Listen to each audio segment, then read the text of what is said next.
San Diego. New media and civic arts. It's a 4-part series, and it's co-produced by ACT, Art, Culture, and Technology, and Comparative Media Studies and Writing.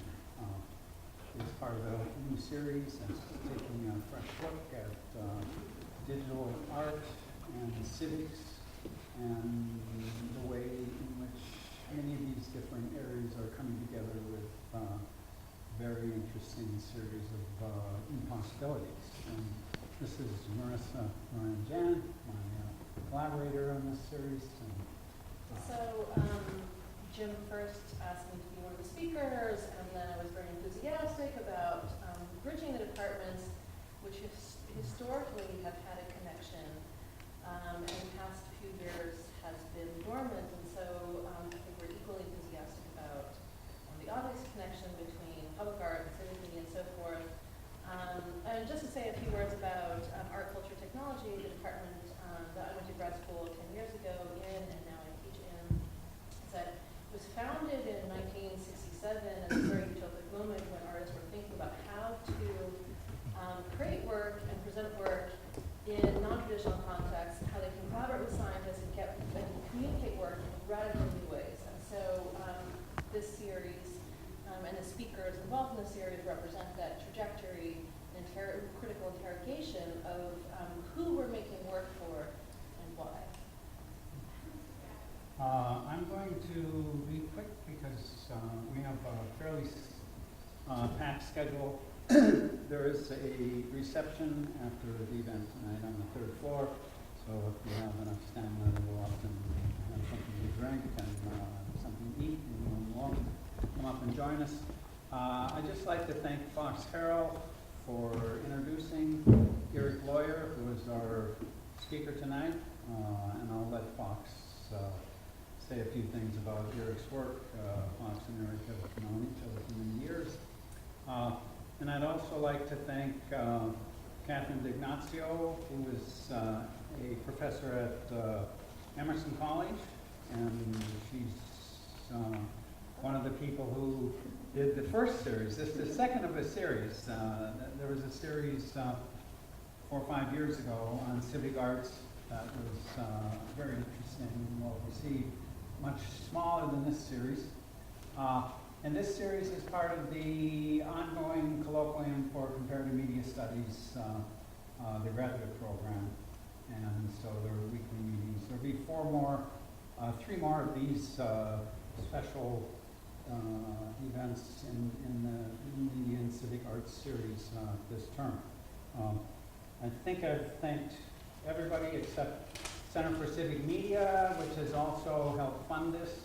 And I should give a special thanks to Mauricio Cordero, who did the comic art and the wonderful posters for this whole series, which have really made it special.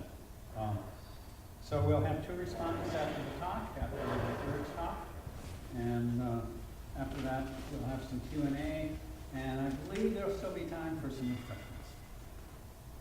Thank you. Thank you. Fox? Thank you.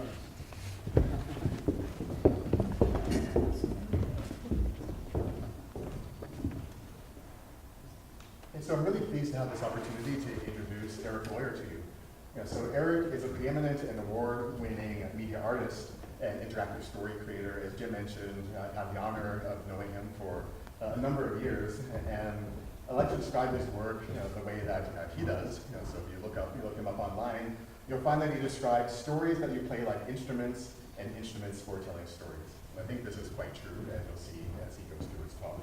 So just to give you a sense of who he is in terms of his professional work, he's had a few different roles over the years. So probably at least some number of people here have heard of Scalar. I mean, this is a system that's used in academic venues, over 10,000 registered users, an open source tool for publishing scholarly works. Erik is the creative director of the group responsible for Scalar. So that's one kind of, I think, a major academic engagement with his work. Also the Vectors Journal. This was a pioneering experimental online journal that would bring people together for workshops, academics and digital media designers, to create interactive versions of their work in intense kind of workshops during the summers. And so I think, Erik was also the creative director of this journal as well. That did very groundbreaking work for new modes of scholarship. But beyond this, he also does work, his own expressive work. So he's the founder and director of Opportune, creating and publishing storytelling apps.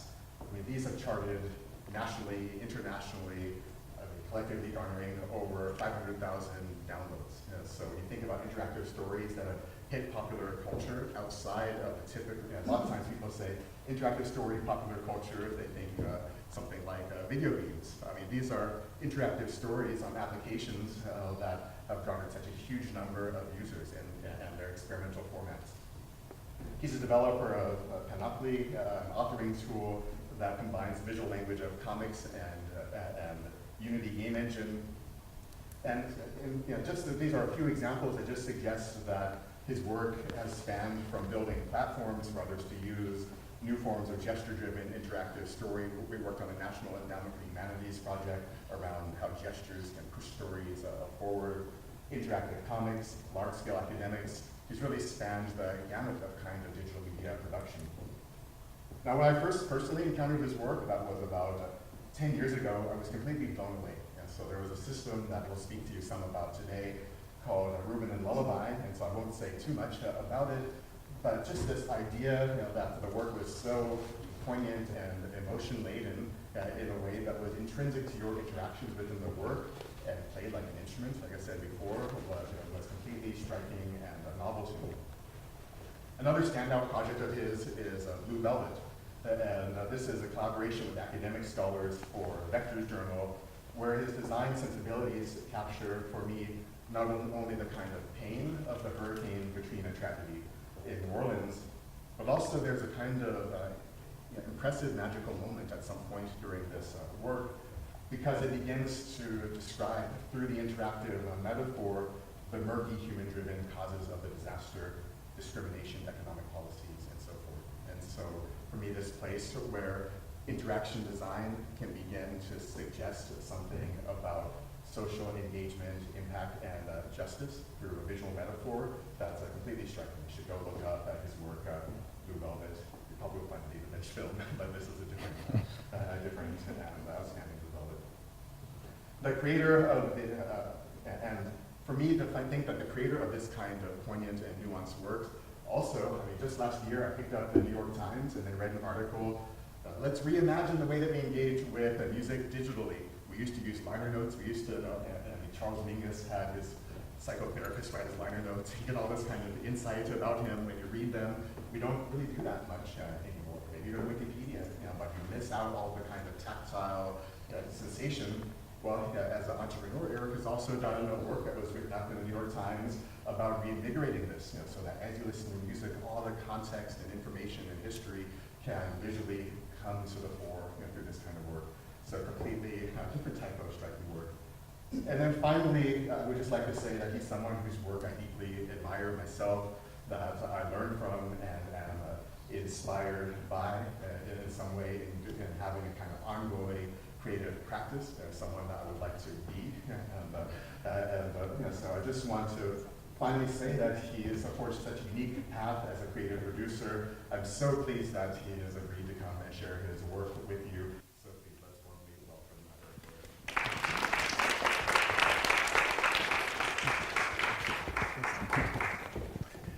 Well, thank you so much, Fox, for that introduction.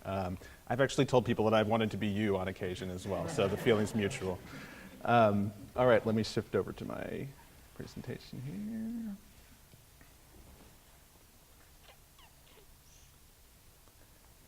Oops, that's the last slide. We know what the first slide. Okay. So again, thank you all for coming. Thank you, James and Fox and Marissa, for making this possible and for the invitation. It's really an honor and a pleasure to be here with you. So obviously, as you hear, I've had a kind of long-playing interest in digital storytelling. And that really leads me to my topic tonight, which is making stories unstuck. Which kind of begs the question, well, are stories stuck? I mean, aren't we kind of drowning in stories? Stories are everywhere. And yes, that's true. It doesn't feel like stories are stuck. But I think if we look closely, the story, the narrative, the thing that's crafted by a human for other humans, with internal structure and a kind of integrity of design, it's still tough for our narratives in the digital space to make a leap from one platform to another without some kind of manual translation happening. And so for me, I define kind of stuckness for the purposes of this talk as a story that can't get out of the platform that it was conceived in without some help, without some manual labor, sometimes a great deal of manual labor. So why should we care to unstick stories? I think one of the reasons is actually just quality of life. If we find a story meaningful, we should be able to bring it with us in all our digital contexts without necessarily having to purchase separate products or translate manually through a laborious process. We should be able to build on and remix without having to transcribe ourselves. And maybe it's because we're kind of too in love with our own technology, but I think more likely because the forces of platform ownership and exclusivity are very strong. As designers and producers, we seem to be reluctant to admit and act on the fact that our digital narratives have value apart from the interfaces in which they originally debuted. So I'll give an example for my own work. This is a project called Public Secrets that was done for the Vectors Journal. I always like to clarify, I'm one of two creative directors for the Vectors Journal. Reagan Kelly is the other creative director who did some excellent work, and our work is in very different modes. This project is a series of testimonies from women that Sharon recorded, women who are incarcerated in California. She posed as a legal advocate. You're not supposed to be able to go in and make these recordings, but she went ahead and did it. And the piece is comprised of several hundred audio files that are the testimonies of these women that are also interwoven with theoretical reflections, Sharon's own words, and other elements.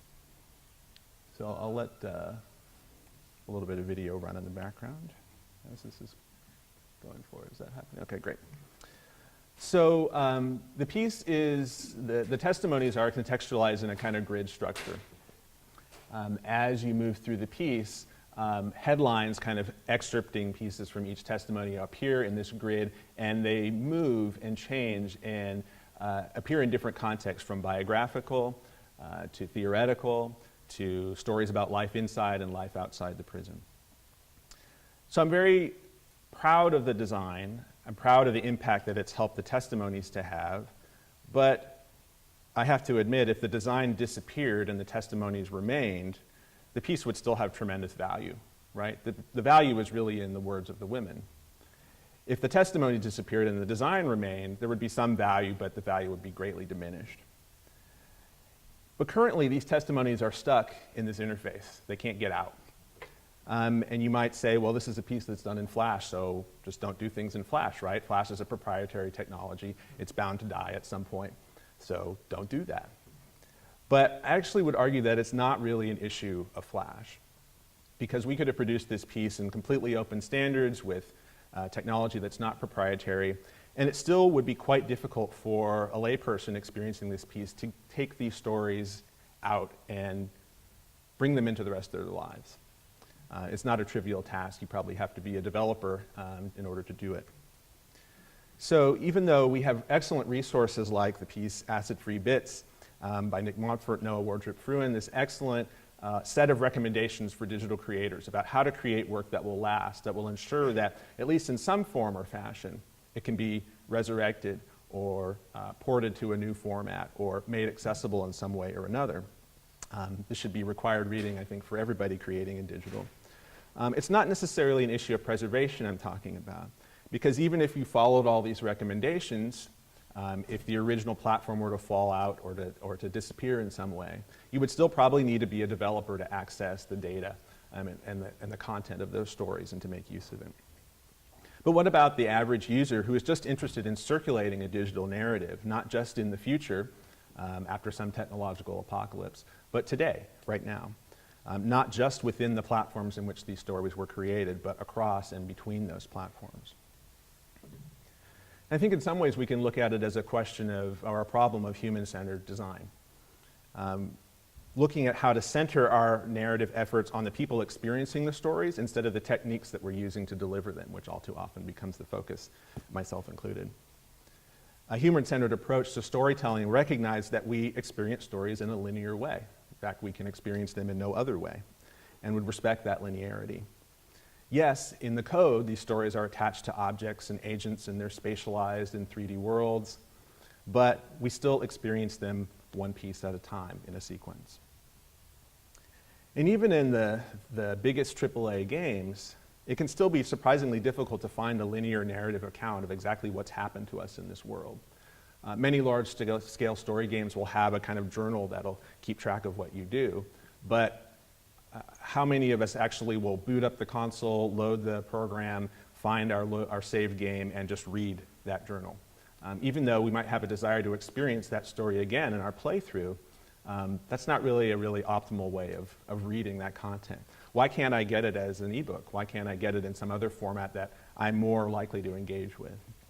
And so this is an example of ways in which I think we don't really prioritize as creators how these stories could live and how the user's experience and engagement with those stories could live beyond the original encounter. So as a case study in kind of what this might be like if we were to enable stories in these ways, I'm going to turn to our old friend Hamilton. As an example of the power of unsticking digital narrative, unstuck stories. So if we look at Hamilton, it's a text that in some ways, in many ways, has been optimized for digital distribution. This is from an article in Fast Company. The Cast album is actually key to this. So it says, ticket scarcity has motivated creator Lin-Manuel Miranda to create an entire world around Hamilton so that people, and especially young people, can feel like a part of the movement even if they can't get into the theater. The strategy began with the Cast album. And if you're familiar with it, you know that the entire story of the musical is contained in the songs. So you can get the songs and you have the whole thing. Other elements here, Miranda's dense lyrical accomplishments, something to geek out over and memorize. So the density of it kind of demands an engagement, a memorization that almost kind of proves your loyalty to the text. Miranda himself wrote 23 annotations to the show's lyrics on the website Genius. So Genius, this lyric annotation website, taking the story of the show and encoding it in a digital way so that it can be annotated. And those annotations can be played back in sync with the music, either in the Genius website or back in Spotify. So the fact that the story has been mobilized in this way, that because all of the story is contained in the songs, you put those songs on a streaming service like Spotify, you get instant distribution all over the place. And sites like Genius, which allow the lyrics to move and take new forms. So I actually used the lyrics from Genius to make another instantiation as well. Took several songs, broke them down into syllables, and created lyric videos, a couple of lyric videos based on 2 of the songs. And then partnered with a YouTube channel to kind of distribute them a little bit, to see what would happen if mobilizing the stories in this way would get a response. So I'm going to show an example of an especially dense passage from the song Non-Stop, just a little clip from it, so you can see how this plays out and how you're able to actually see all the characters in this kind of dense text and what they're doing in a way that might not be as apparent just listening to it.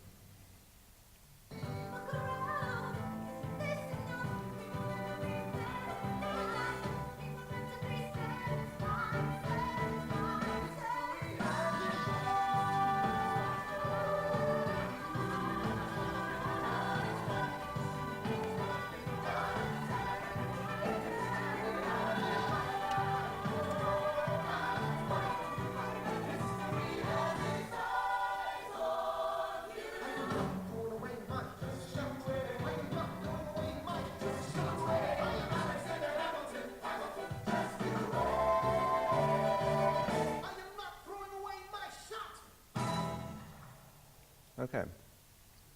So some of the responses to this after it was posted, some YouTube comments. Please, for the love of God, give me all chorus pieces in this format. There are things like the little hey and the voice of Burr after 550 that I had never noticed until now. Thanks. I like how it shows the lyrics by the syllables. Can someone tell me how to make these? I need to know for science. Okay. So it ended up getting, the 2 songs that we did ended up getting over 400,000 views on Facebook and YouTube. And obviously, yes, Hamilton mania is going on. Hamilton is kind of the unicorn of unicorns. But mesmerizing was a word that was used often, and many comments of people feeling like they're able to engage more with the story because it's been mobilized in this particular way for such a dense text. So I think there's some evidence here that stories kind of want to be unstuck, and that there's a response. There's something that the public would do with stories if they were unstuck and more available, more frictionless in the way that they're able to move through the world. Right now, a tremendous amount of labor is expended moving stories from one format to another.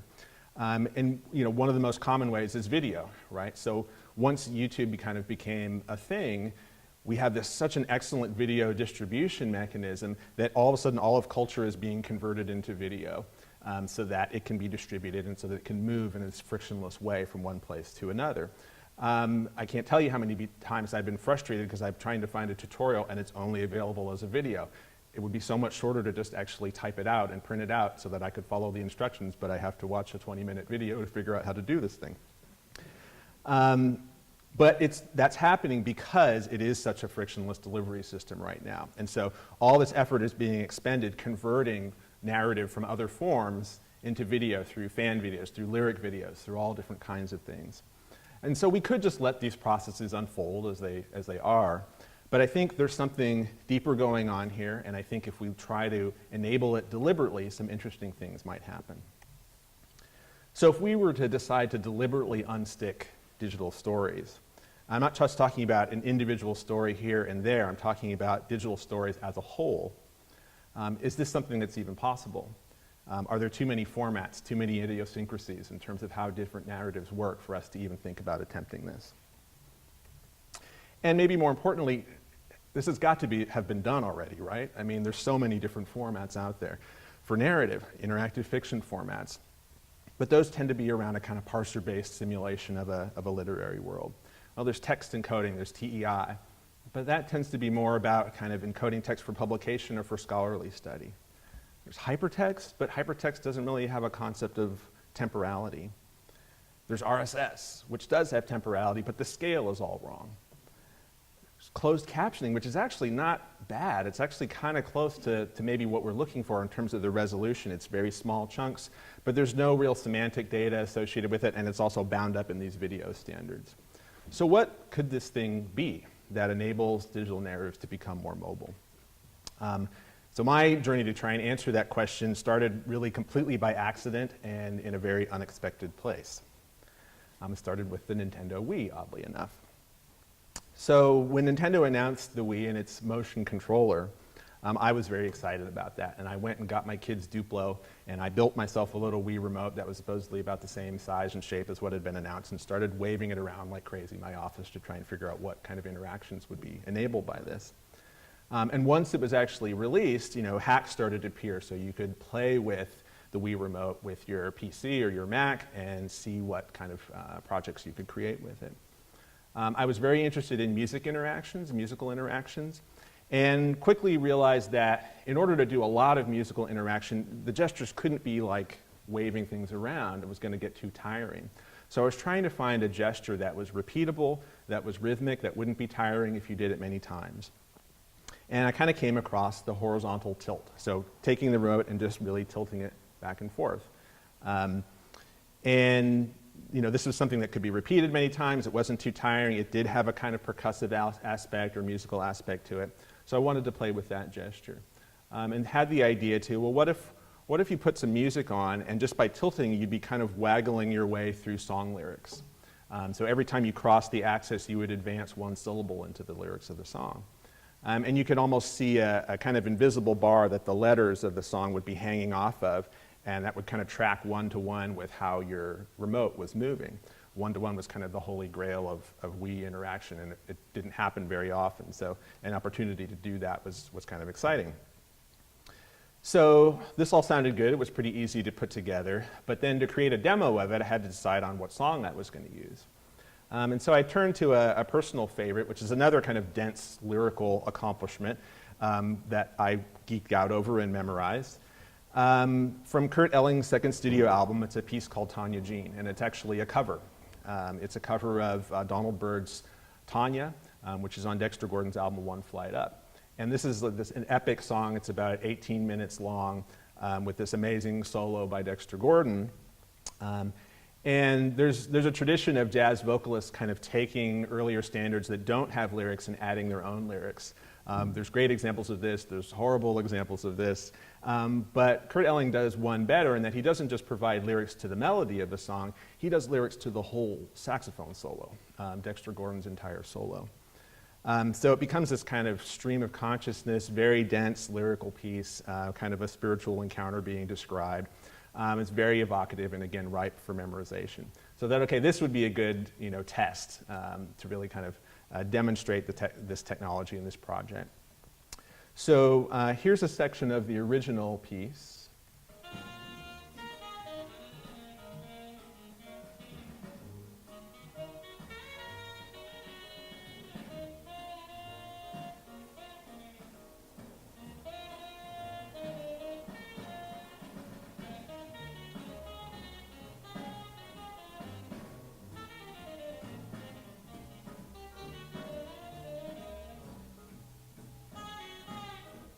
All right. And here's that same section of Kurt Elling's version of that piece with this Wii Remote performance of the lyrics happening at the same time.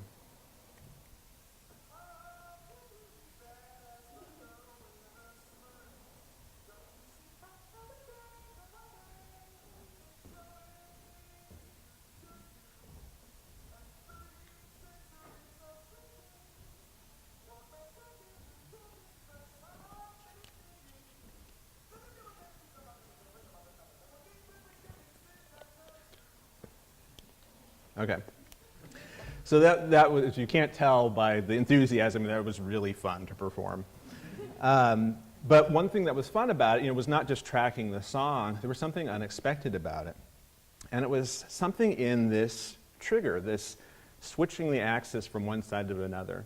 And the fact that it was this kind of this non-specific command, we're so used to in our interface having these very indexical and symbolic actions. I'm pushing a button, I'm clicking something, I'm doing a gesture that's very, defined.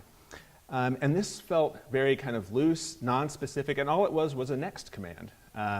And the system's delivering the next syllable, again, repeatedly in quick succession. But there was something about that that felt unlike other interactions that I'd had with digital stories, and just powerful and just felt really good. So I kind of made note of that and started to build on it. And so that led to this piece, Reuben and Lullaby, that Fox was talking about. So Reuben and Lullaby is a love story, an interracial love story between two people who are having their first fight on a park bench. It was my first project for the iPhone. And you interact with the piece by tilting it back and forth to cut from one character to the other. And you can affect their emotions through gestures. So if you stroke someone's face, the screen will turn blue and you kind of calm them down. Or if you shake the phone, whoever you're looking at will get angry. And the idea is to have both characters kind of express themselves enough that they get their point across, but not so much that they drive the person away. And so there's multiple endings. But really, you can just actually enjoy it as an audio-visual kind of experience, even if you're not getting into the game of how do I get to one ending or another. So I'm going to start this going here.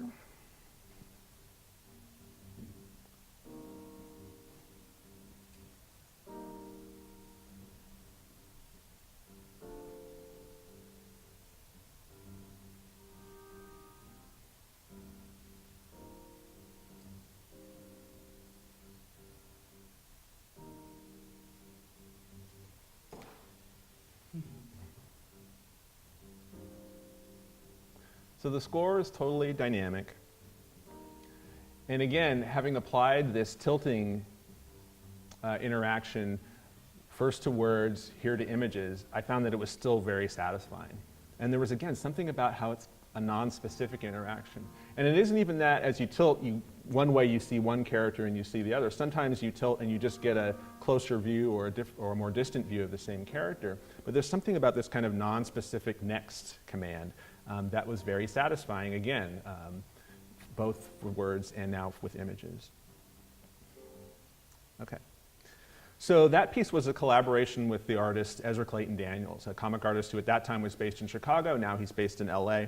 And that collaboration developed into a larger one on a project called Upgrade Soul. So this is his science fiction story, a kind of Cronenberg-esque story about a couple who undergoes this experimental therapy to rejuvenate their bodies, and it ends up creating these kind of odd clones of themselves. And I'll give a quick plug here. Actually, the print version of Upgrade Soul was just released in the last week, so definitely go out and pick that up. And it actually has just already been optioned for a movie deal. So congratulations to Ezra on that. Give him a shout out. So with Upgrade Soul, we were really exploring the visual language of comics and what that could be on screens. I'm going to go ahead and start this preview running in the background. So here we're no longer operating with tilt gestures, we're operating with swipes. And it was designed for the iPad, although it works on the iPhone as well.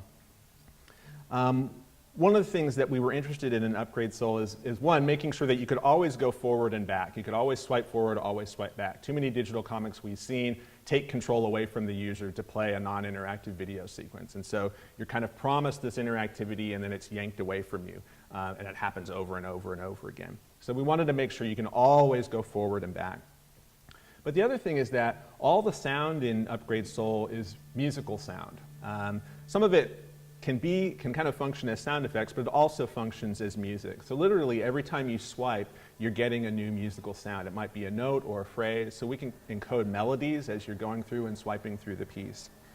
And again, finding that even though it wasn't a tilt, there's still this kind of non-specific swipe, give me the next thing, was still really powerful and compelling because you didn't know what was necessarily going to happen. You were probably going to get a new panel, but it could just be a sound, or it could be a new piece of dialogue showing up, or it could be an animation.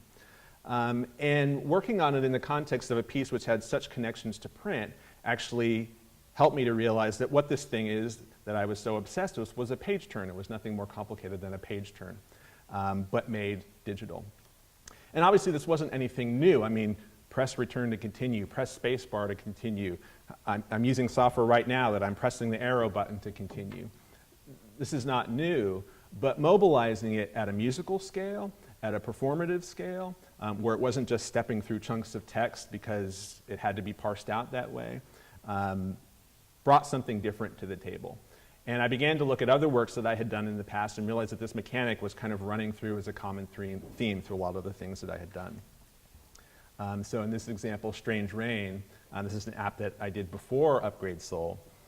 It's a rain simulator that basically has a story inside it where you're tapping the screen to get the thoughts of a character who's kind of going through an existential crisis. So you're tapping to get individual thoughts, or you're dragging to get sequences of thoughts. And realize that this is the same mechanic. It is a situation where the user controls when and the author controls what. And there's a tension that's implicit in there, especially when you deliver it at a kind of musical scale, where you're talking about phrases and notes. Every time you tap the screen in Upgrade Soul, you get a little phrase, like a little two-note, two-chord phrase that loops, and the piece develops as it loops.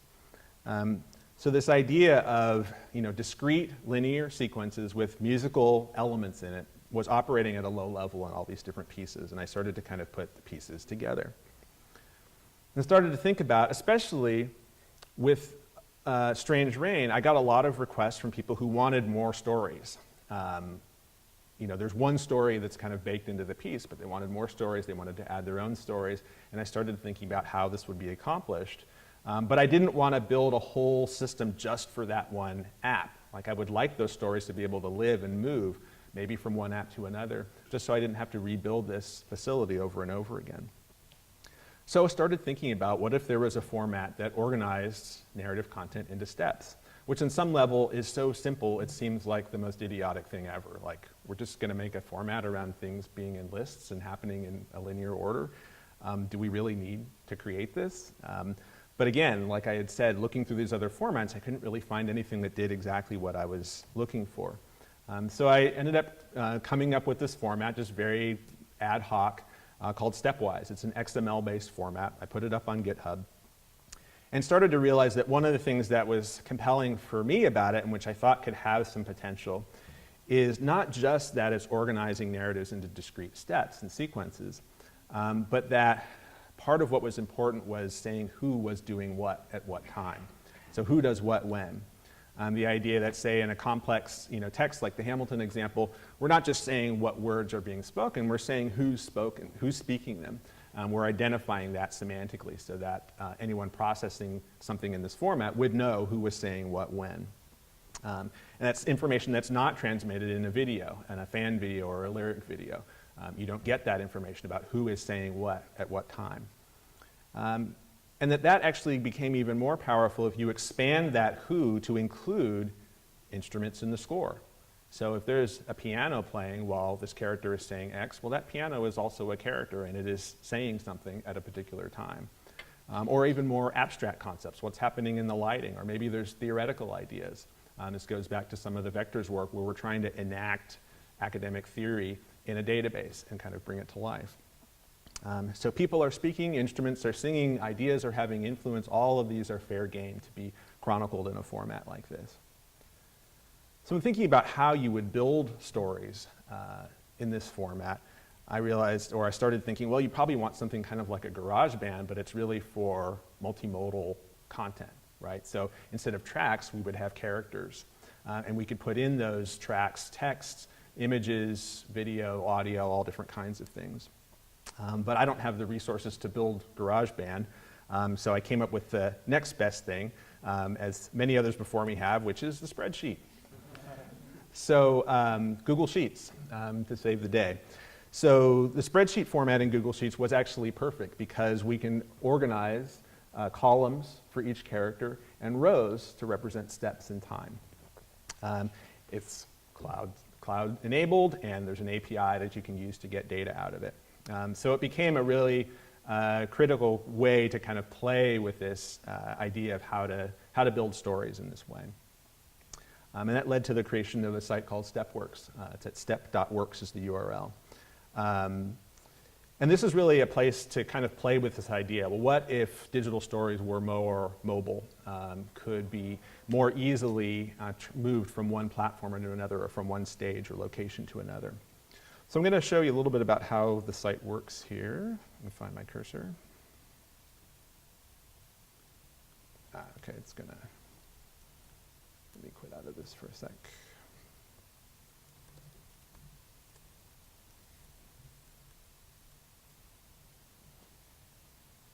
Okay. So just to give a quick demo. So the way the site works is it has a series of stages, which are basically templates, ways of presenting stories. So you can pick a template. There's a few that are already here. I'm going to pick this one called text messages. So basically it displays any multi-character dialogue as a text message chain. So here's, you might recognize it from the spreadsheet I was just showing. This is the classic Abbott and Costello, who's on first. So as I tap the keyboard or click, I'm stepping through this dialogue.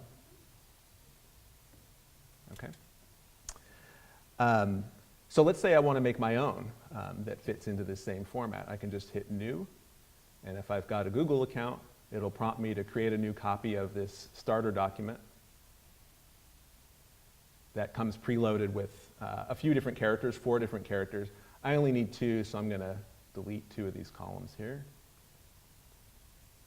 And we're going to call character 1 Amber and character 2 Alicia. I like using my cousin's names. So this first one is, we're just going to say, hello, Alicia. And we'll delete that. And we'll say, hi, Amber. How are you? I'm fine. Okay, you see why I don't have a career in film. My writing is not the greatest. So then let's go ahead and publish this document.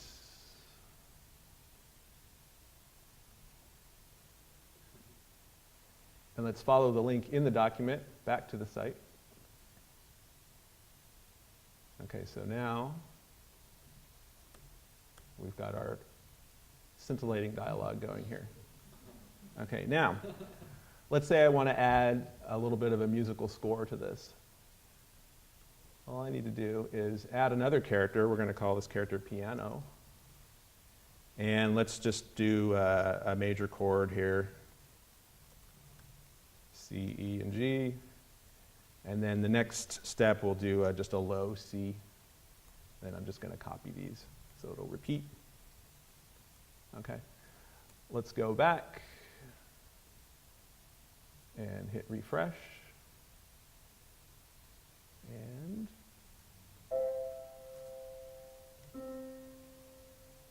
okay, so we've got our musical score, but you've noticed something interesting is going on, which the piano is a real character.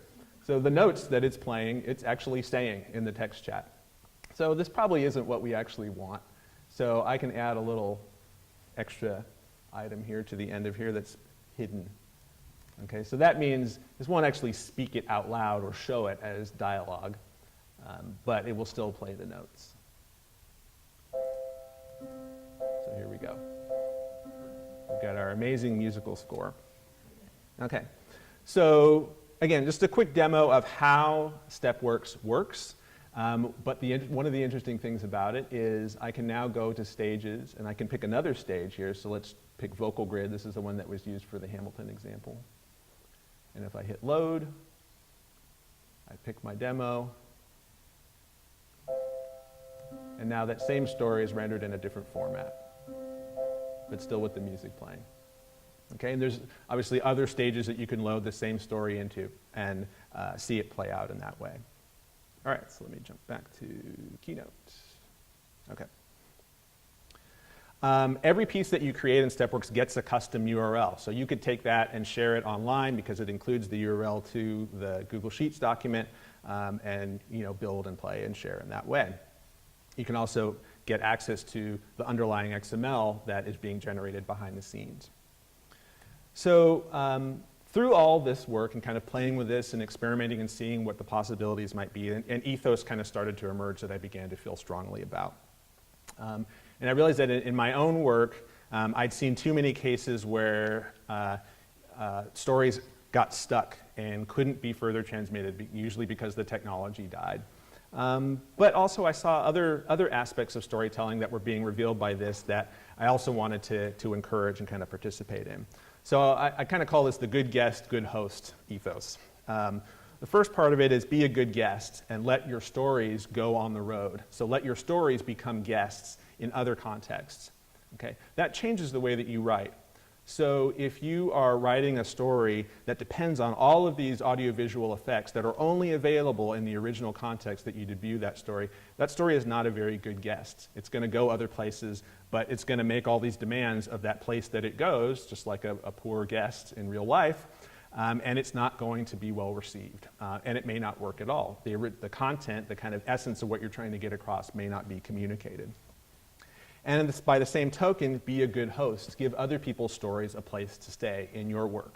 Okay, so when you're creating a format, a stage that your story is going to live in, well, think about other stories that might want to live there too, and what might their needs be. Stories that might have a different time scale, or different types of content, different numbers of characters, different elements like that, different formal characteristics or content characteristics. So be a good guest, be a good host. Let your stories go on the road and give other people's stories a place to stay. So how might this work in practice? So all of this is still very, very early and rough. So I'm going to give you some rough examples. One of which is this NASA Insight project. So I had the good fortune of being selected to be part of a NASA social team. This is a group of 40 people that they pick to promote a given launch or some event that's happening at NASA. So in this case, it was the launch of the InSight mission to Mars, the most recent mission to Mars that should be landing in November. So we got to have a tour of Vandenberg Air Force Base. We got to go to the launch pad and see the launch, all of which was amazing and wonderful. And we were also supposed to be posting to social media about what was going on. So I thought, okay, this is going to be a good example to try Stepworks kind of in the wild and see how it performs. So in trying to figure out what I would do, I realized that on the NASA site for the mission, there's a timeline that shows all the missions to Mars, no matter which country did it, and the outcome. So, in the beginning, the outcomes are all pretty bad. Like this thing blew up, this thing failed, this went off course. Then you have the Viking mission, which is the first successful landing, and then after that, you still get a lot of things blowing up and going off course, but eventually you get into where we're at now, where there's a lot of successful missions. And so that in itself has kind of an arc to it. So I kind of took that information and all the outcomes and put it together in a piece using Stepworks, and basically decided to sonify the data by turning each mission into a musical note. Each mission is represented by a note, and I quantize the missions by year. So if there are 4 missions in a year, you get a 4-note chord.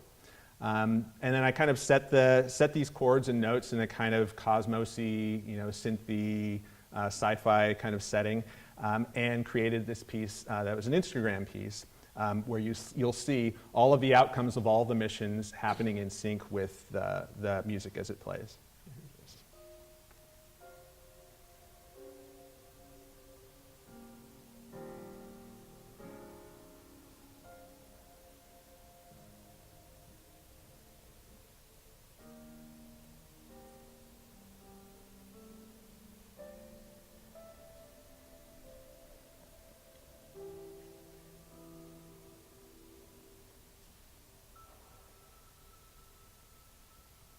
Okay, so the whole history of Mars exploration in a few notes and chords. And then I turned it into sheet music. So one of the things that I think was successful about this experiment is that it showed how if NASA is being a good guest in allowing the story of these missions to go out, and let's say it was a standardized format, I actually had to manually translate it, but let's say it was a standardized format, it would have been easy for me to pick that up, to add music to it, to add the visuals to it from all the missions, and then if there was another stage that turned that into notation, that could also be done automatically, that wouldn't be difficult. And so you've got a story that was never designed to be a performative story becoming that and kind of transforming from one shape to another in these different media and these different formats. So another example, being a good host, is a piece that I developed. It's a documentary piece, and it's the kind of the first long-form piece that I tried to do with Stepworks. And it's called Rewriting, Relearning, Creative Collaborations in the Digital Humanities. So it's a documentary about the Vectors project. A lot of these collaborations between designers and scholars were pretty impactful for everybody involved.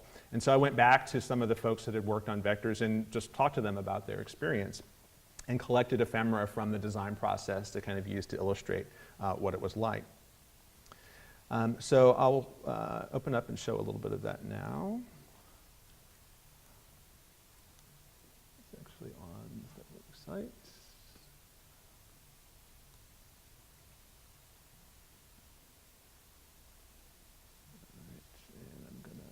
We'll just use it right here in the window. All right, I'm going to skip the introduction. I think it just spoke to a longing that I'd had for quite a while.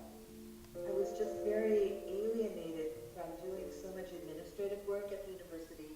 It just seemed like an escape hatch to a world I wanted to be more a part of.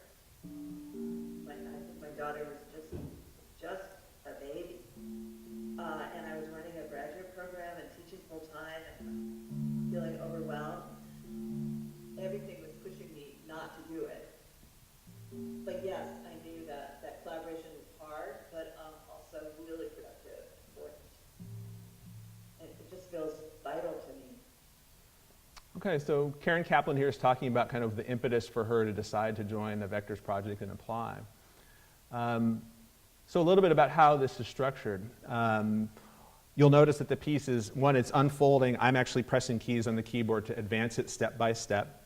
And you can replay by clicking any of these items. You can replay the audio.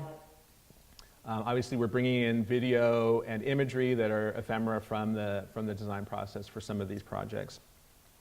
The reason why it's broken up into these chunks is actually I've split it on edits. So every place where I edited the original audio to get rid of an or an ah or for clarity, that's actually embedded as a seam. So sometimes you'll get kind of strange, little fragments of things. But I like the fact that that labor of the editing, which is usually completely effaced when you're watching a documentary, is still in here. So if these were actually indexed by time, you could actually reconstruct some of the original interview. The other aspect is that I designed this format for this piece, So we're announcing the names of the people, we're seeing a little bit of their bio, we're seeing their image, kind of like you might see in a more traditional documentary. But it also, other people might want to use this for their own projects, documentary or otherwise. And so because this is based on this open format for delivering these stories, you can load other stories into it. And so I put it to very, very different uses, one of which I will show here. But I think Skip here. Okay, so when James Comey's book came out, he was doing a lot of interviews and did one interview, I can't remember which outlet it was, just kind of describing this conflict with him and Dick Cheney about surveillance. So I thought, okay, this would be an opportunity to take something that is described as an interplay between two figures and actually, build it as something that you could deploy within the same format. So just an example of how a very different kind of story could still work in the same format. And basically, this is totally open, so you could go and load whatever story you want into this stage, essentially, and put your story in there. So again, trying to be a good host, trying to think about other people's content that might want to work in this place, in this stage, and trying to accommodate that. Okay. So, this is a flyer that I put together for the Game Developers Conference this year because I was trying to go and promote this idea that, game developers are creating these amazing worlds, amazing environments with characters in them. They're really making theaters, but they're theaters that can usually only perform one story. But if we were to change the way we thought about these environments so that we could accommodate other stories, perhaps, not based in the same mechanic as the game itself, but in a very simplified, step-by-step way of characters saying and doing different things, that we can actually open up some really interesting possibilities here. So if you're thinking about your game as a theater, what would it take for you to just open up a little bit so that you could let other people's stories in, and maybe even let your story out into the rest of the world and not tie it so tightly to a particular interface and a particular mechanic? Will you allow other shows to be performed in your theater, and will you allow your work to go other places? Some of the things I think this might enable is some new economic models. One for writers. It's really difficult to be a writer in a digital space if you don't have a lot of technical skills and you don't have a team. But I think the ability to kind of distribute stories independently of the interface could open some interesting possibilities where you could see someone actually monetizing a story that they'd written that actually isn't tied to a specific interface, but works in many different interfaces that support that same standard. I think also it might offer new opportunities for developers to create environments that are really just meant to host stories. They might not even contain an original story of their own, but they're designed to be evocative places where stories can play out and be staged, and might have secrets in them that are activated through certain kinds of actions and things like that. That could be a model in and of itself, which again would also reduce the amount of labor and development and time it takes to get a project out to the world. So what of this exists now? I mean, I've been showing you some demos, but just to kind of be clear about it. So there's a GitHub library, and again, there might be some confusion. Stepwise is the name of the open source library. Stepworks is the website and the kind of services that kind of sit around it. So Stepwise, it is open source. There is a JavaScript version and a Unity version. The Unity version is kind of interesting because when there's two sample scenes in it, one of which is just a basic demo, another which will actually pull stories from the Stepworks website and show them in a menu, and you can pick one and start to play it. So kind of hopefully giving folks a head start on how to play with it.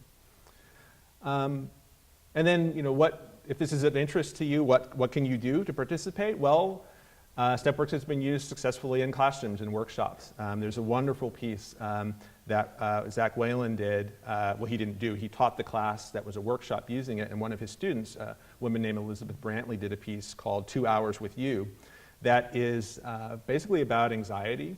And what she did was she composed 9 different voices, basically in this one character's head, that are all having a debate about when they're going to wake up for class and whether they have an assignment due and whether they actually completed the assignment or not, and then kind of drifting into some other kind of issues and questions as well.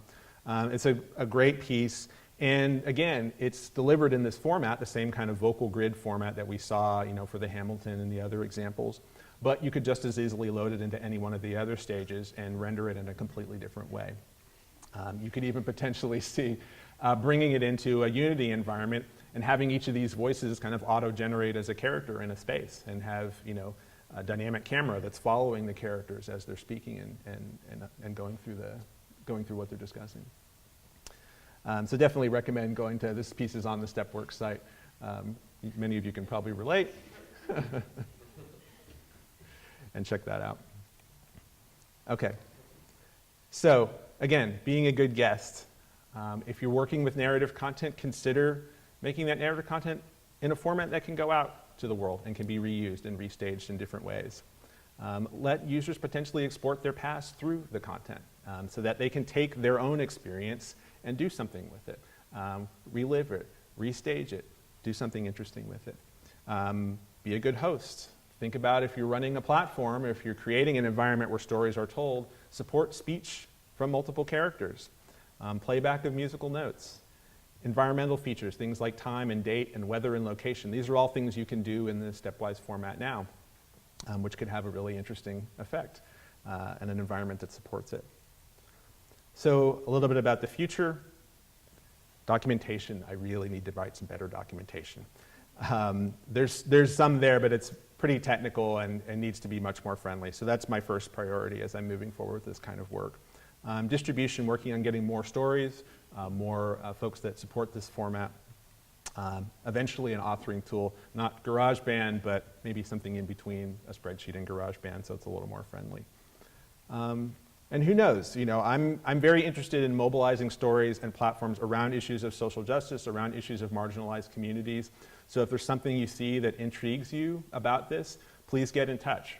I would love to help. Or if you're interested in doing a class or something like that, or a workshop, please get in touch. I'd be happy to help. So I'd like to end on this note, almost literally a note. My first programming language was a musical language called Forte. My dad brought this software home not long after we got our first Apple II, which is our first personal computer. And basically, it allows you to type notes as code, and the computer would play them back. It was monophonic. It could only play one note at a time. So it was very limited. But my dad, who played the recorder, he had some Vox sheet music and entered some of those pieces. And I was pretty amazed by what was possible, even though it was a pretty laborious process and doesn't look very fun. Again, this is an early predecessor to a format which got standardized later called MIDI that enables computers to talk to each other in a musical way and enabled a whole bunch of developments, lots of different types of musical software, eventually leading to things like GarageBand or Logic. The MIDI standard, looking just at the Wikipedia article, prior to the development of MIDI, electronic musical instruments from different manufacturers could generally not communicate with each other. The standard allowed different instruments to communicate with each other and with computers, and this spurred a rapid expansion of the sales and production of electronic instruments and music software. The creative possibilities brought about by MIDI technology are credited with helping revive the music industry in the 1980s. And a little footnote at the end, educational technology enabled by MIDI has transformed music education. So all this to say, I think we need a MIDI for digital storytelling. Maybe what I've shown here tonight is part of that, maybe not. But what I'm interested in is seeing the stories and seeing your stories become able to move more freely, to be engaged in the world in many different ways, to have that kind of unstuck quality that allows them to make a greater impact in the world. I hope some of what I've shown today can play a role in that, but at the very least, I wish you all the best in your own creativity and stories and in making works that impact the world. Thank you.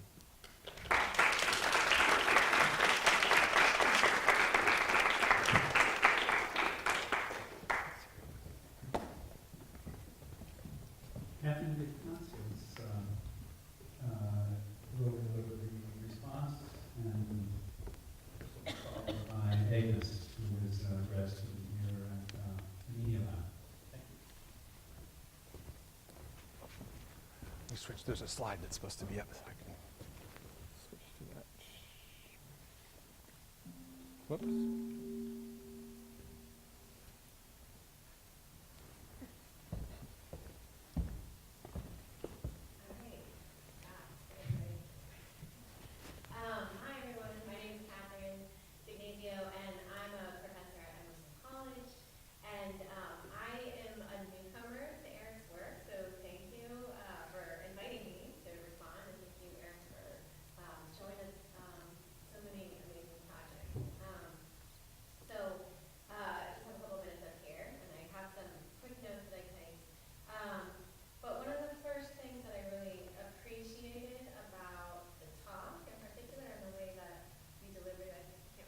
I'm here.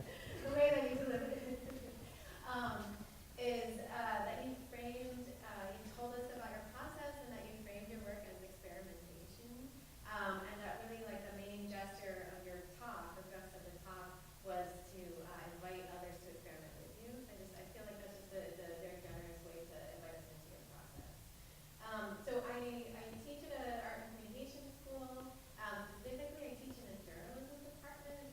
And a lot of what we talk about what I talk about with my students is how journalism is a form, well basically how journalists now need to think like designers. And what we talk about when we're talking about that is because so many of the things that used to sort of constrain journalism in terms of form, so if you think about like the time, like when does the news come out, or the space, like the spatial layout of like a newspaper, like a physical object, it's pretty tightly constrained, or the audience that we're used to developing, like subscribers and how these influencers, but all of these things have really become unbound, and maybe we'll also talk about this, but what that means for journalists when form has so dissolved as a way of telling stories, what that means is that we need new tools to be able to experiment with forms and platforms and audiences and even new norms for how we share and tell stories.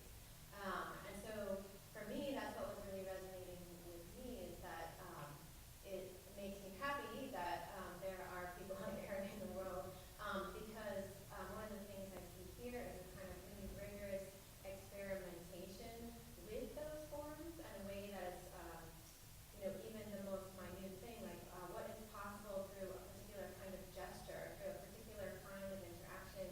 This tiny little thing is a really rich site of narrative experimentation. And often what happens, even now, and I think we all understand that there's many stories and they're all proliferating and they're happening across all these different channels and platforms and so on, it can be really hard to see outside of the blinders of what large organizations, corporations have sort of set up for us as the norms, right? That typically what comes out of the package is the default, and most of us, including lots of journalists, sort of just go along with the default. And so I think that's one of the things I most appreciate about this work is the way in which it challenges default and is consistently using these sort of gestures, these forms as a site of what could this do, what might this do, how might we tilt the phone one way or another and actually activate a story, drive a story forward, not by words, but with music and with images and with sounds and so on. So that sort of put that out there first, as sort of like how this kind of practice really is a practice of possibility and practice of experimentation, and all of us would be serve to sort of be inspired by that. So I think that's what seeing work like this does for me, is it opens up this thing of like, oh yeah, like this way could lead to this next step in the story, or it could do all these other things too, right? You suddenly start to think of these other possibilities. So the only part, and I did want to say, I just love, so I teach data journalism, and I just love that you made a spreadsheet narrative and musical. Because I'm constantly trying to tell my students why data is important, and they think it's kind of boring, and spreadsheets are boring. So I'm going to totally reset this.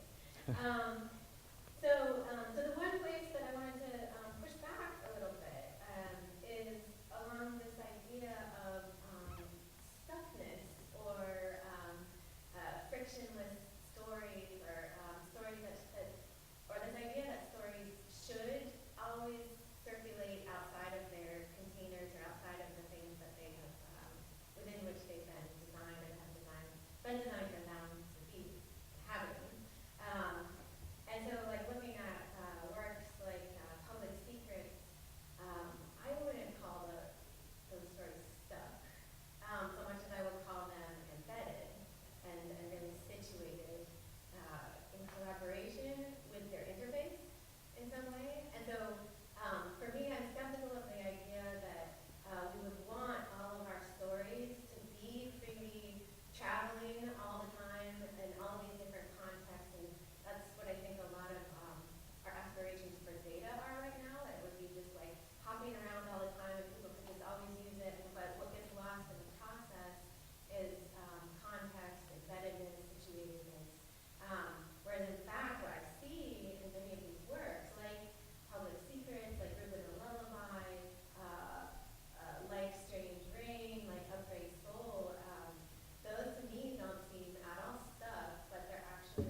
how different people can kind of be empowered to have their own systems and share their own stories within maybe different locations to just globally, which is kind of how we think about things normally.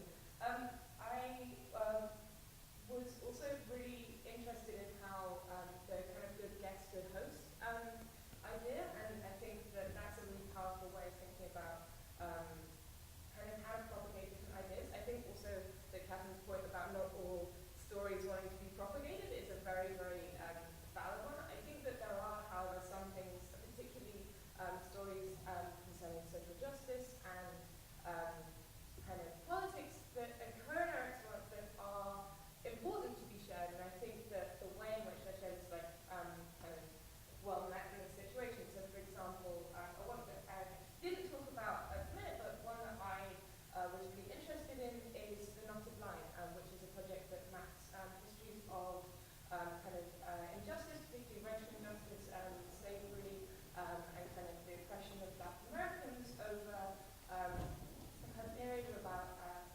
kind of 300 years.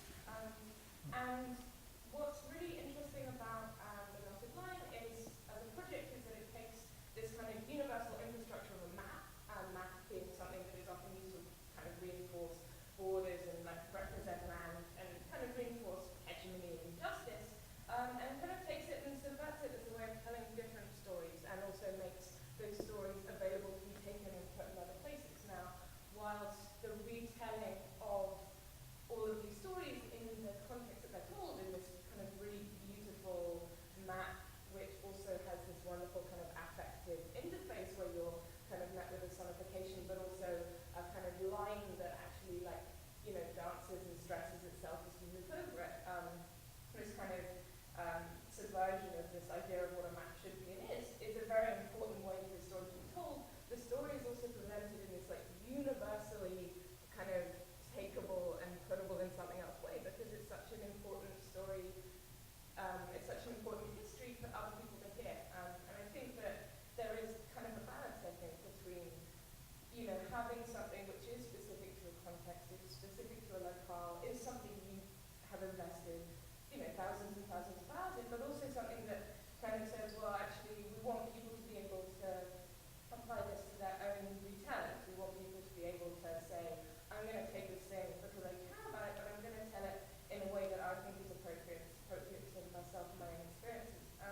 And I think this is something you see in technology as well. I think there's a lot of systems which get designed for a very, very specific use case and work really well within that. And specifically, I guess, within decentralization, a lot of community mesh projects have this where, you know, the definition of the project is really kind of amazing and people do really great work, but then it doesn't really get propagated because the tools get defined for a very specific environment.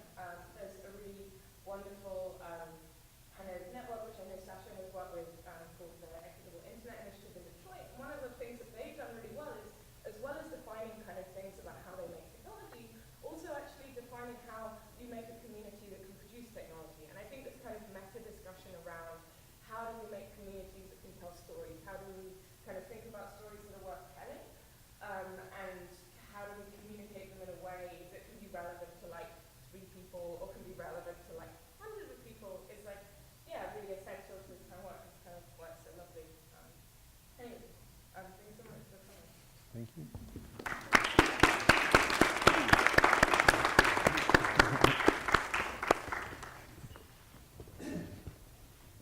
Thanks to everybody. We're open for questions from the audience. Anybody have questions?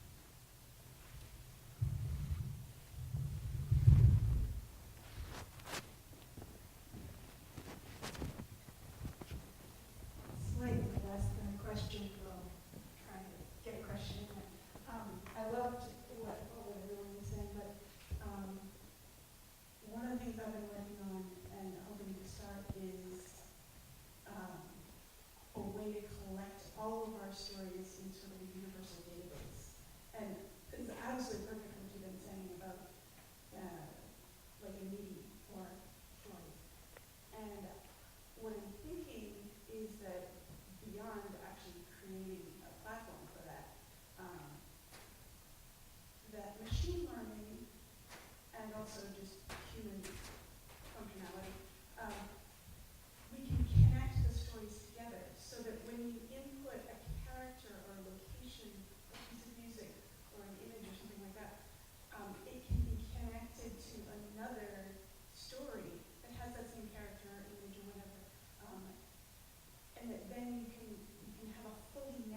I don't actually know anybody who's working on that, but I think it's a fabulous idea, and I think it's the kind of thing that exactly would be enabled by a system like this, where you could start to do analysis across, multiple stories in a similar format and start to see, where those connection points are.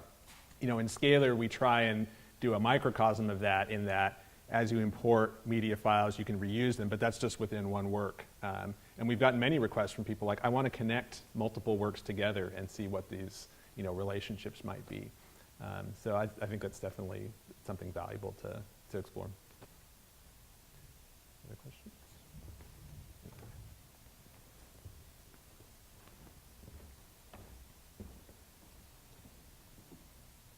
Thanks so much for this amazing presentation. I'm also a real fan of the non-learning, so I'm glad you brought that up. I've actually first learned about that project through like a curriculum that was developed around it for people to explore it in the classroom and to have conversations about the history of racial injustice and incarceration in the US. But my question is actually different. It's about I guess I find myself wondering to what degree is what you're posing, to what degree we need system or standard or tool, and to what degree is it more about sort of principles that we want people who are building different types of storytelling platforms and interactive experiences to adhere to. And the reason I was thinking about that is because I'm thinking about all of the ways that fans and fan culture are constantly doing these types of things that you're nodding towards or suggesting that we would like to be able to do. So the game as a stage where people could bring in other stories or bring out the stories that they've lived in gameplay.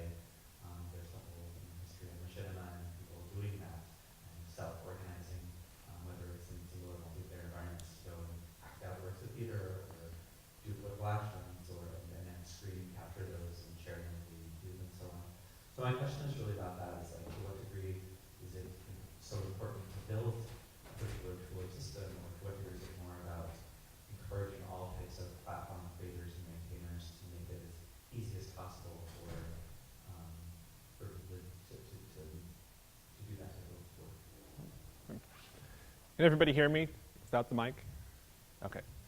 So yeah, great point about machinima. And I think these kind of almost like folk art ways of bringing narratives into different spaces and using them and staging them is really important and totally a part of this whole discussion. So yeah, I mean, if all that came out of this was people thought a little bit more about being good guests and good hosts, that would be great. I think many of those practices are still fairly inaccessible to novices. And so while there's a group of people who have the skills and are able to do that kind of work, that it's still fairly demanding and not really intuitive and easy to do. So I think making that easier and more accessible could have benefits. I want to thank both of the respondents. I really appreciate your words and your comments, and especially the comments about whether stories should move, that there's cases where they should and there's cases when they shouldn't. One of the things we're working on for Scalar right now is an experimental integration with the Mukatu project, which is all about indigenous peoples and First Nations peoples who explicitly don't want their stories to go into all different kinds of contexts. And it's a moral imperative that they're not accessible to everyone. And so building some of those kind of controls and warnings and information into platforms so that it becomes clear when a story is intended to circulate and when it's not intended to circulate. So I think that's going to be key.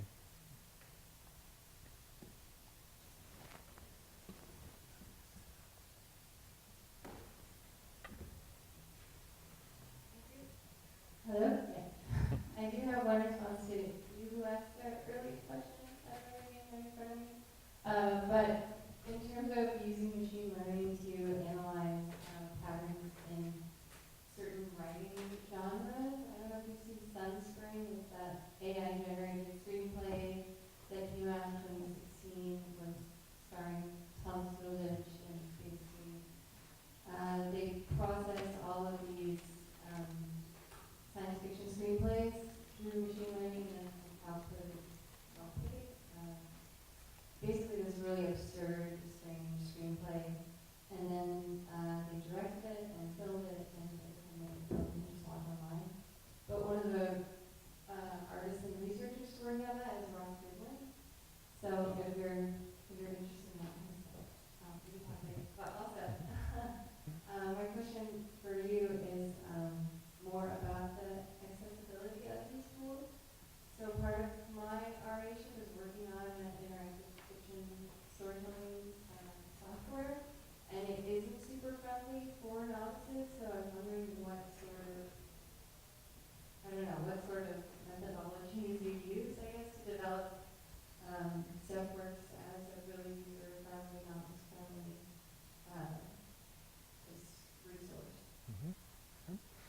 Well, definitely Google Sheets has been kind of a blessing and a curse in that way.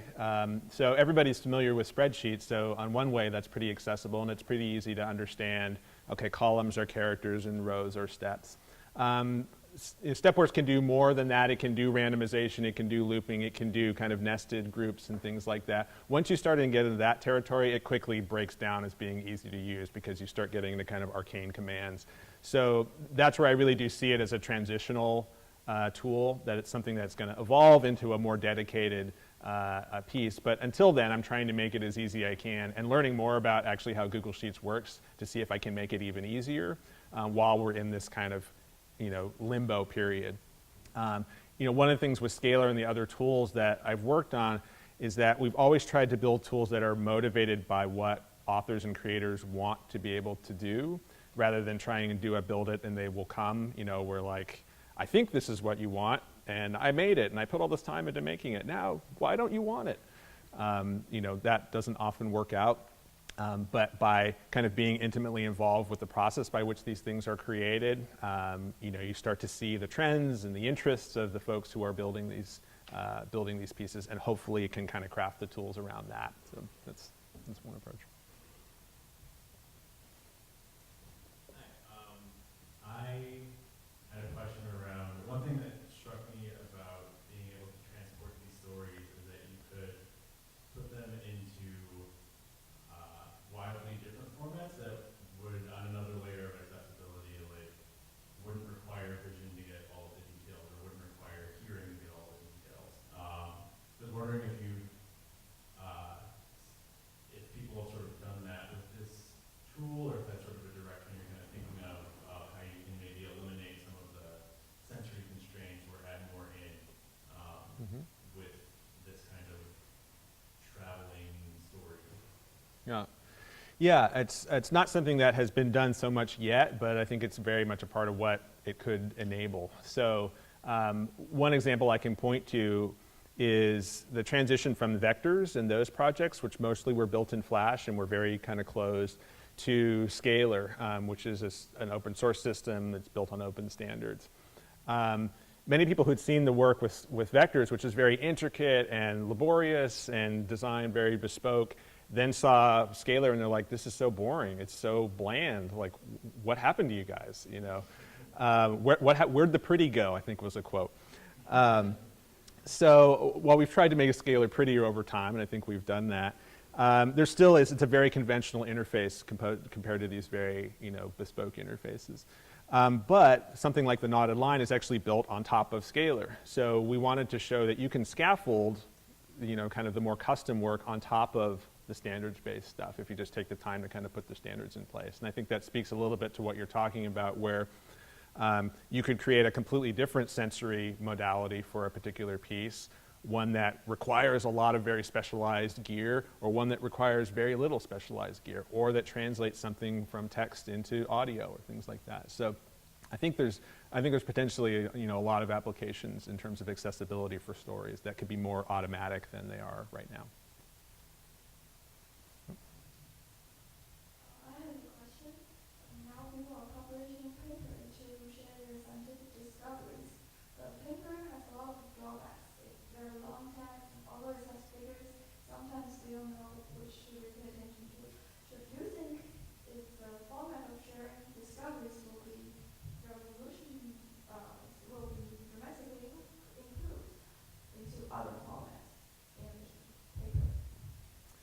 I mean, I think one thing that could be interesting there, and it's something we've tried to explore with Scalar as well, is, every Scalar project has an API in it. So all the content you put in, you can get back out in an automated way and in a standards-based way. So there's nothing stopping anyone from saying, give me all the illustrations from this paper and turn them into a gallery. Or if the author were to say, okay, I want to create a shorter version of this that's geared for a general purpose audience as opposed to the academic audience. And those could all live inside the same work.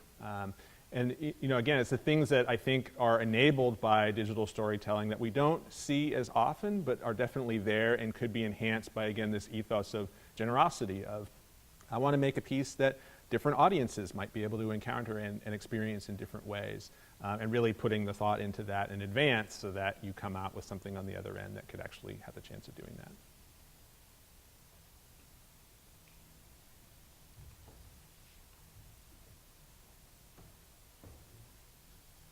I actually have a question. I'm interested in impact on storytelling. So there are stories and there are stories, as you know, and Proust is different than Dickens, and they're different than journalistic items from the same period, and so on and so forth. So technologies tend to have an impact on the kinds of stories that you can tell, and I'm just curious. Oftentimes they open up new possibilities, but at the same time they oftentimes shut down old possibilities. So have you thought about, the gains and the losses both, and how those work across this new approach? Right. Yeah, I mean, like anyone pushing a new technology, I'm enthusiastic about the gains, and I don't really want to think about the losses. But I think, some of the things that I'm seeing it enabling in my work are very tight compositions of word and image and interaction, that where every note, every word, every syllable, I mean, it's a very, akin to poetry versus prose, are very loaded and laden, and you can compose it in that way. The longer form piece, the documentary piece was interesting in that it requires a different level of attention and a different level of engagement. I think in general it is probably going to, privilege shorter chunks, again, on the scale of the musical phrase or the musical note, over longer pieces, but it doesn't have to. That's really not kind of built into the technology. I could see that becoming a pattern of use. One of the pieces that I'm looking at releasing in the format is actually, I have a collection of 64 Associated Press stories that came out just before the second Rodney King verdict in the 90s. And I find them fascinating because, there's this almost real-time progression of trying to chart, people's fears about what might happen if this verdict came down versus that verdict, trying to balance all these, things going on in the city, exhibiting certain biases and kind of hiding other things. And you see it kind of play out in this journalistic language that evolves. There are paragraphs that start as short paragraphs and then get expanded as new information is added and then contract again. And so that's an example of a longer set of texts that I'd like to release in this format to see what people might make of it. So I think in a lot of ways it's too early to know what might be lost. In most cases, I feel like with new technologies, we don't really figure out what we're going to lose until we lose it, which is unfortunate, but I think kind of the way it goes. But thanks so much for the presentation. It's great to see the works and then frame in this trajectory as you're moving into the Stepworks platform too. So my question is also about the content. I mean, because at the end here, you have the activist, and then in a lot of the works, they're dealing with social, cultural kind of themes that you described a bit of, and even the sensibility, kind of lush improvisational jazz sensibility that falls into the work. And so I just wondered if you could talk a little bit more about the content and how some of those kind of cultural and social concerns have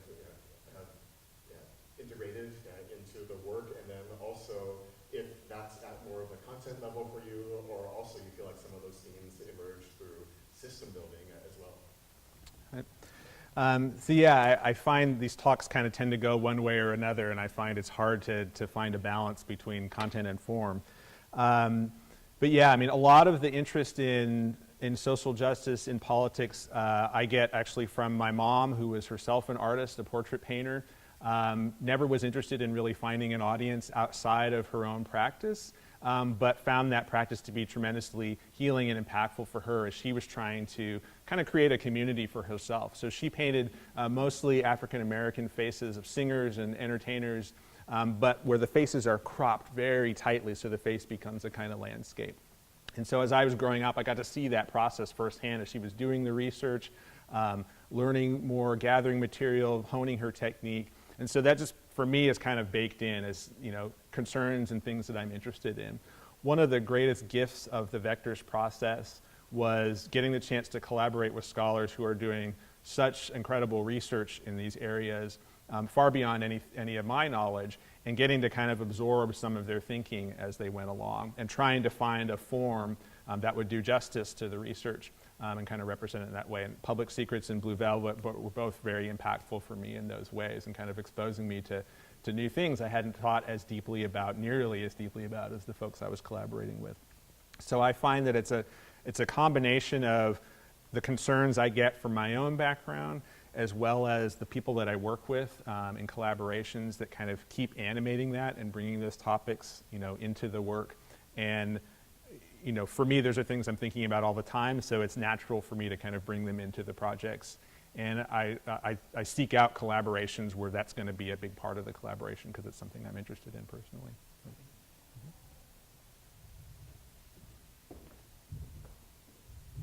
I think it's time to call it quits, and I want to thank Erik for a wonderful presentation.